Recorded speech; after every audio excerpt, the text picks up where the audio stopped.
Patuloy rin na bumubuti ang lagay ni Cavite Vice Governor Jolo Revilla. Para sa karagdagang detalye, may live report si Ian Cruz. Ian?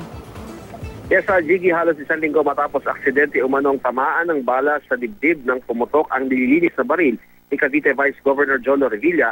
Patuloy ang pagbuti ng kalagayan niya sa Asian Hospital and Medical Center.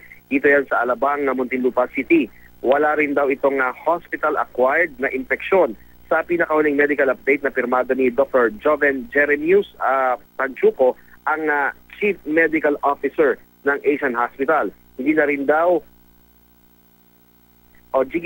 nga daw nilalagnat itong si Jolo. Nakakapaglakad-lakad na raw sa loob ng kanyang silid ang vice-gobernador.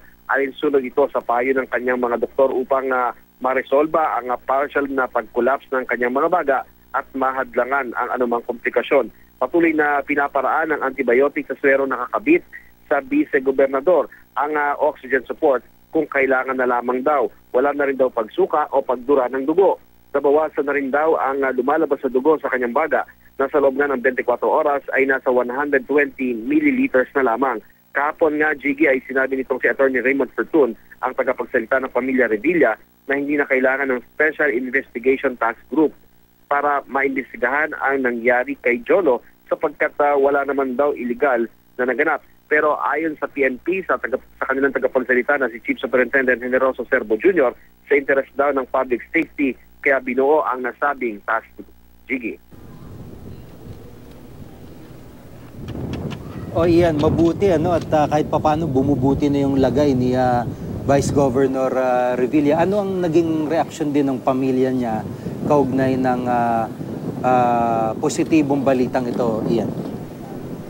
Alam mo, Jiggy, ngayong araw ay hindi lumabas itong abogado na nagsasalita para sa pamilya na si Atty. Raymond Fortun at yung kanyang pamilya ay nakita lamang natin yung kanilang pagpirma doon sa medical bulletin na ito. Pero ang isa sa mga nakausap natin, yung staff nila sa Senado, ni Senador Bong, at syempre, natutuwa sila na maganda yung kinalalabasan ng paggamot at pag-oobserba dito kay Jolo sapagkat yun nga namang hiling nila at pinadasal nila na sana nga ay malagpasan ng maayos itong vice-gobernador yung nangyari sa kanya. At ayon nga, Jiggy, sa ating source, sa loob ng ospital ay tinatayang mga 3 hanggang 5 araw pa ang tansya nila na mananatili ng ospital itong si Vice Governor Revilla bago siya posibleng makalabas. Pero depende pa rin yan, Jiggy, sa reaksyon ng kanyang katawan sa mga ibinibigay na antibiotic at iba pang mga gamot.